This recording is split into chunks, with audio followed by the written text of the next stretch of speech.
కాబట్టి ఆయన ఈ మాట చెప్పిన వాడు ఎవరైనా రోషము కలిగిన దేవుడు. కాబట్టి ఆయన మాటలు టేక్ ఇట్ ఈజీగా తీసుకోకండి ప్రియమైన వాళ్ళరా. ఏమవుతుందిలే మన శుక్రవారం వెళ్దాంలే, ఈ రాత్రికి కాళ్ళు నొప్పిగా ఉంది, లేదా మాలు కడుపు నొప్పిగా ఉంది, లేదా తలపోటు వస్తుందని దేవునికి ఇవ్వాల్సిన స్థానాన్ని కాబట్టి నువ్వు ఆయన ఇక్కడ వేరొకరికి ఇచ్చేస్తే దేవుడు అన్నాడు నేను రోషము కలిగిన దేవుడు, కాబట్టి నాకు ఇవ్వవలసిన ఈ స్థానాన్ని నువ్వు వేరొకరికి ఇస్తే నేను ఏమాత్రం కూడా ఊరుకోను. అంటే దేవునికి రావలసిన మహిమ దేవునికే రావాలి ప్రియమైన వాళ్ళ. దేవునికి రావాల్సిన ఘనత దేవునికే రావాలి.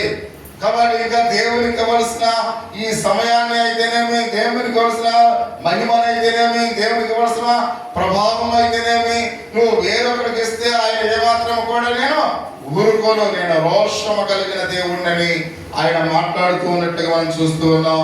దేవుని స్థానంలో మనకి ఇష్టమైన దాన్ని ఉంచుకుని దానినే ప్రియ సహోదరి సహోదర దేవునిగా చేయటం విగ్రహ ఆరాధన అయి ఉన్నది అనే విషయానికి మనం చూస్తూ ఉన్నాం. అంటే దేవుడి స్థానంలో మనకి ఇష్టమైనదాన్ని ఒక్కడు ఉంచుకోకూడదు. మీకు అర్థమవుతుందా? దేవుడి స్థానంలో మాకు ఇష్టమైన దాన్ని తీసుకోకూడదు. కాబట్టి ఇక్కడ మనం చూస్తున్నది దేవుని స్థానము, దేవుని సమయము, దేవుని యొక్క సమయము కనుక ఈ సమయములో కాబట్టి వేరే దానికి నువ్వు స్థానాన్ని ఇవ్వకూడదు. కాబట్టి ఇస్తే దేవుడిని అంటున్నాడు, నేను ఊరుకోని చెప్తున్నాడు. కాబట్టి దేవునికి ఇవ్వాల్సిన ఈ స్థానము, దేవునికి ఇవ్వాల్సిన ఈ సమయము కాబట్టి వేరొక దానికి ఇస్తే దేవుడే మాత్రం కూడా ఆయన ఇష్టపడడు అని పరిశుద్ధ గ్రంథంలో మనం చూస్తూ ఉన్నాం. దేవుని వలె ఉండడానికి ఆశించేది దెయ్యం ప్రియమైన వాళ్ళ. మనము దేవునిలాగా ఉండాలని ఎప్పుడైతే ఆశిస్తూ ఉన్నామో అది ఎవరి ఆలోచన ఉందట? సాతాను, దెయ్యం యొక్క ఆలోచన. కాబట్టి మనం చూస్తూ ఉన్నాం. కాబట్టి దేవుని విలువైన సమయాన్ని దెయ్యాలకు ఇచ్చేవారు అనేక మంది ఉన్నారు, సాతానులకు ఇచ్చేవారు అనేక మంది ఉన్నారు. అది సాతాను యొక్క ఆలోచన. దేవుని సమయాన్ని దేవునికి ఇవ్వకుండా ఎవరైతే అయితే ఇక్కడ దేవుని మర్చిపోతున్నారో, దేవునికి దూరం అయిపోతున్నారో వాళ్ళు ఎవరికి సంబంధించిన ఆలోచనలు అంట? సాతాను యొక్క ఆలోచనలు, అవే దెయ్యం యొక్క ఆలోచనలని మనం చూస్తూ ఉన్నాం.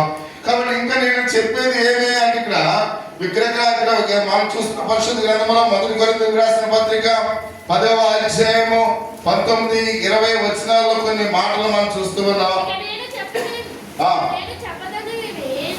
ఇక్కడ ఏమి చెప్పనేమి విగ్రహార్థంలో ఏమైనా ఉన్నదేమైనా నేను చెప్పినా లేదు, కానీ అన్య జనులు అర్పించు బయలు దేవుని కాదు దెయ్యములకి అర్పించుతున్నానని చెప్పుచున్నాను. మీరు దెయ్యములతో పాలువారు ఉంటే నాకు ఇష్టమో లేదు అని మనం చూస్తూ ఉన్నాం.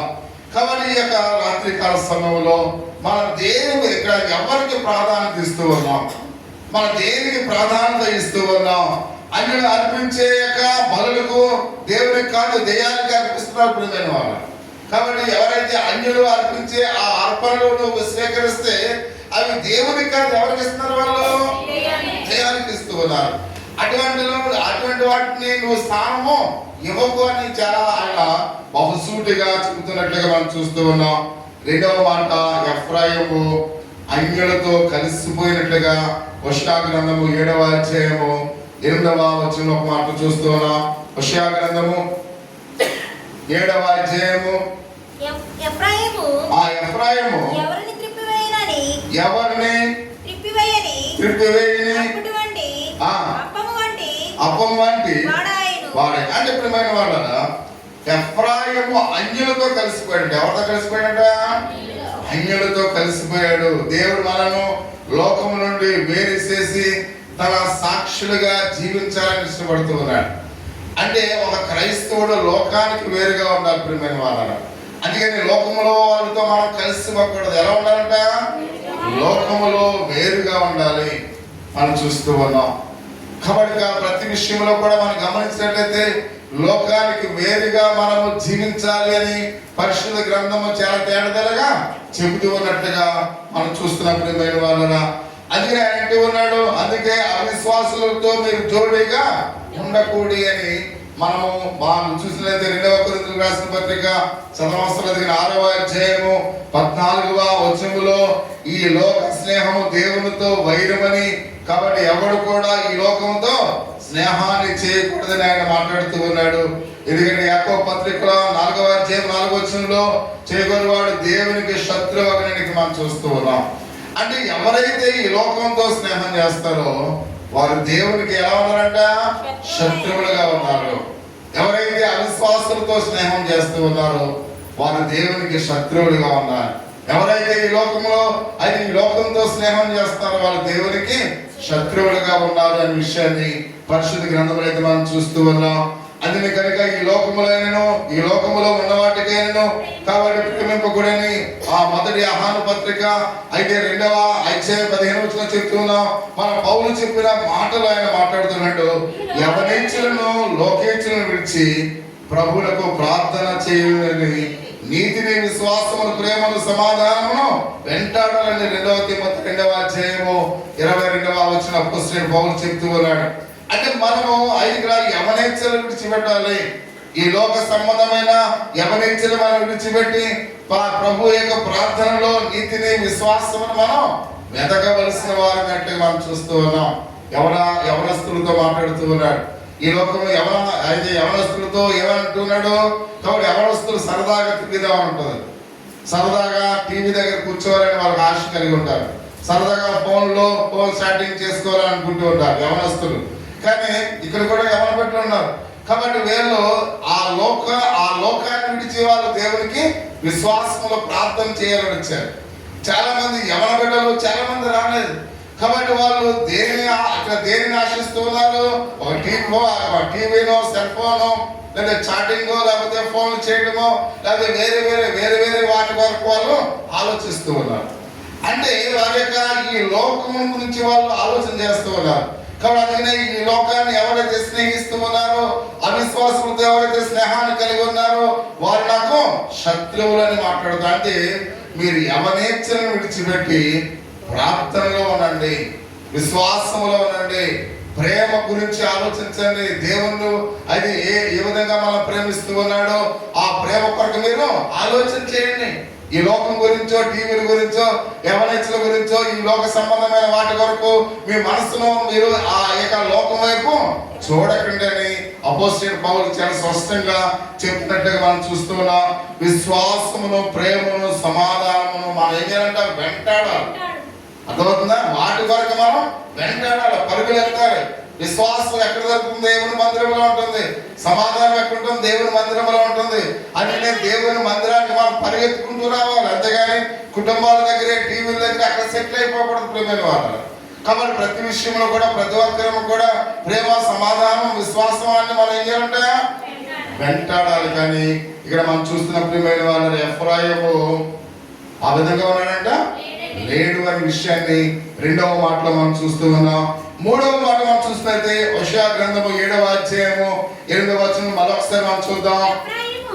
తిప్పివేయని అప్పము అని ఇక్కడ వంటివాడే అని ఇక్కడ మనం చూస్తున్నాం. అంటే తిప్పివేయని అప్పము ఒక పక్క మారినదిగా ఉంటుంది ప్రియమైన వాళ్ళ. ఒకవేళ అప్ప ఇక్కడ మనం చూడండి, అట్టు మనం తిప్పకుండా అలాగే ఉంచామనుకోండి. అప్పం అంటే ఏంటి? పరుదినాలు అట్లు. కాబట్టి అట్టుని తిప్పకుండా అలాగే ఉంచామనుకోండి, అది ఏమవుతుంది? ఒక పక్క మాడిపోతుంది ప్రియమైన వాళ్ళ, మరో పక్క ఉడకదు ప్రియమైన వాళ్ళ. పక్క ఏమవుతుంది? మాడిపోతుంది.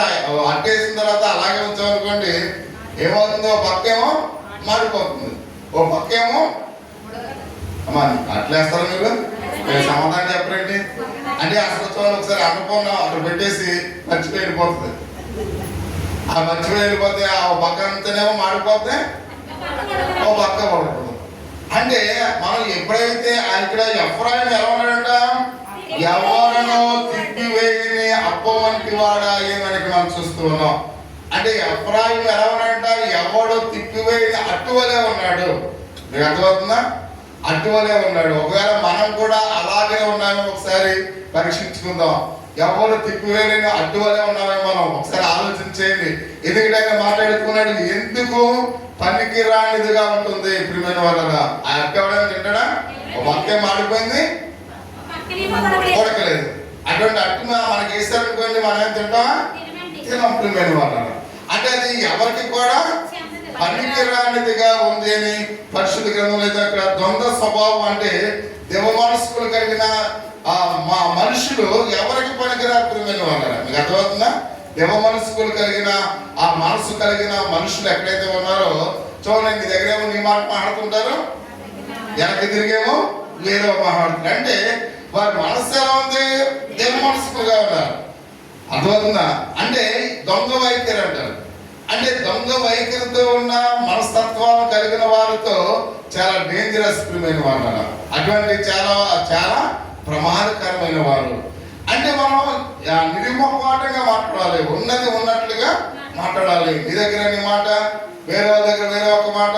ఇలా దొంగ వైఖరి కలిగి దేవ మనస్కులు కలిగిన మనస్తత్వాలు ఒకవేళ మనం కలిగి ఉన్నట్లయితే అది మన జీవితాన్ని చాలా ప్రమాదంలోనికి నడిపిస్తుంది. మనతో ఉన్న వారిని కూడా ప్రమాదంలోనికి నడిపిస్తుంది. అందుకని ఇలాగ ఎవరున్నారంట? ఎఫ్రాయిం ఉన్నాడు ప్రియమైన వాళ్ళరా. అంటే అట్టు తిప్పని వాడుగా ఉన్నాడు, దేనికి పనికిరాని వాడుగా ఉన్నాడు, దేవ మనస్సులుగా ఉన్నాడు, దొంగ వైఖరిని కలిగి ఉన్నాడు, రెండు ఆ స్థితులు లేని దేవునికి అసహ్యప్రియమైన వాళ్ళ. ఇలాంటి రెండు పద్ధతులు కలిగి ఉన్నవారంటే ఎవరికి అసహ్యం అంట? దేవునికి అసహ్యం. కాబట్టి అందుకనే ఒకవేళ దేవ మనస్కులుగా మనం ఉన్నామేమో ఆలోచన చేయండి. ఒకవేళ తిప్పివేయని అపోవలే ఉన్నామేమో ఒకసారి ఆలోచన చేయండి. కాబట్టి దొంగ వైఖరి కలిగి ఉన్నామేమో ఒకసారి ఆలోచన కలిగి ఉండండి. ఇలాంటి స్వభావం స్టిల్ ఇప్పుడు మన జీవితాల్లో మన హృదయాల్లో ఉంటే మనము దేవునికి అసహ్యంగా ఉన్నాము అనే విషయం. అసహ్యం అంటే అర్థం ఏంటి? అసలు సేదరించుకోవడం. అర్థమవుతుందా? దాని వైపు మనం చూడకుండా ఉంటాం. కాబట్టి అటువంటి వైఖరి ఒకవేళ మనలో ఉంటే దేవుడు మనం కూడా అలాగే ఏం చేస్తాడంట? అసహించుకుంటాడు అనే విషయాన్ని పరిశుద్ధ గ్రంథంలో అయితే మనం చూస్తూ ఉన్నాం. అందుకనే మొదటి రాజులు గ్రంథము 18వ అధ్యాయము 21వ వచనములో ఎంతకాలం మీరు రెండు తలంపుల మధ్య తడబడుచుందురు అని మాట్లాడుతూ ఉన్నాడు. ఎంతకాలం? కాబట్టి ఇక్కడ మనం చూస్తున్నాం ఎంతవరకు ఇలాంటి ఆ తడబాటు మన యొక్క జీవితాలు గమనించండి. ఒకవేళ ఎంతకాలం మీరు మీ యొక్క బ్రతుకులు ఇలాగనే ఉంటాయని ఆయన మాట్లాడుతూ ఉన్నట్టుగా మనం చూస్తున్నాం అని ఏలియా చెబుతున్నప్పుడు జనులందరూ కూడా ఎలా ఉన్నారంట? మౌనముగా ఉన్నట్లు నేడు అనేకులు ఒక స్థిరమైన తీర్మానం లేక వారి భక్తి జీవితం ఆచార పద్ధతులనే కొనసాగిస్తున్నారు ప్రియమైన వారు. కాబట్టి భక్తిలో స్థిరత్వం ఉండాలి. కాబట్టి భక్తిలో స్థిరత్వం లేక ఆచార సంబంధమైన వాటి వైపు మనం చూస్తే ఇది ఎవరు నమ్ముకున్నామో ప్రజలకు ఎలా ఉంటుంది? అర్థం కాకపోయిన వాళ్ళ. ఒకవైపు ఏమో క్రైస్తవులు అని చెప్పుకున్నాం, మరోవైపు ఏమో అన్ని ఆచారాలు పాటిస్తూ ఉన్నాం.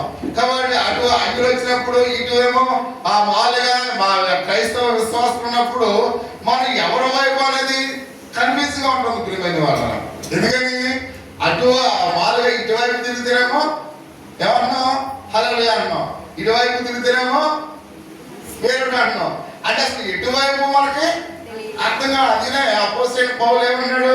కాబట్టి అసలు ఎంతకాలం మీరు ఎలా ఉంటారు? రెండు తలంపుల మధ్య కనబడతారు ప్రియా సహోదరి సహోదరా. కాబట్టి అందుకనే మనము ఏదో ఒక నిర్ణయాన్ని తీసుకోవాలి. ఇటు లోకంలో ఉందామా లేక ఇటు దేవుడిలో ఉందామా? అంతేగాని ఇటు కావాలి అటు కావాలంటే కుదరదు. ఏదో ఒక నవ మీద అడిగేయాలి. రెండు ఐదు మనుషులు అయితే రెండు పడవల మీద అడిగేస్తే నడి సముద్రములో మనం మలుగుపోతాం ప్రియమైన వాళ్ళ.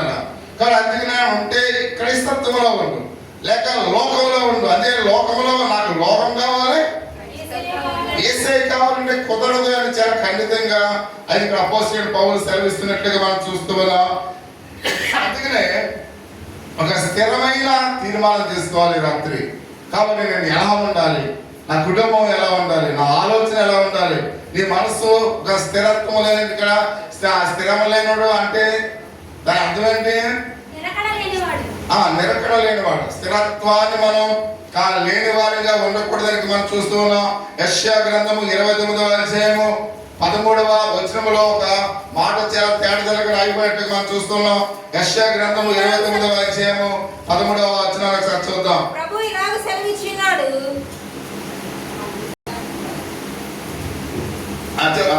ప్రభు ఇలాగ సెలవిచ్చినాడు. ఇలాగ సెలవిచ్చి ఉన్నాడు. ఈ ప్రజలు నోటి మాటతో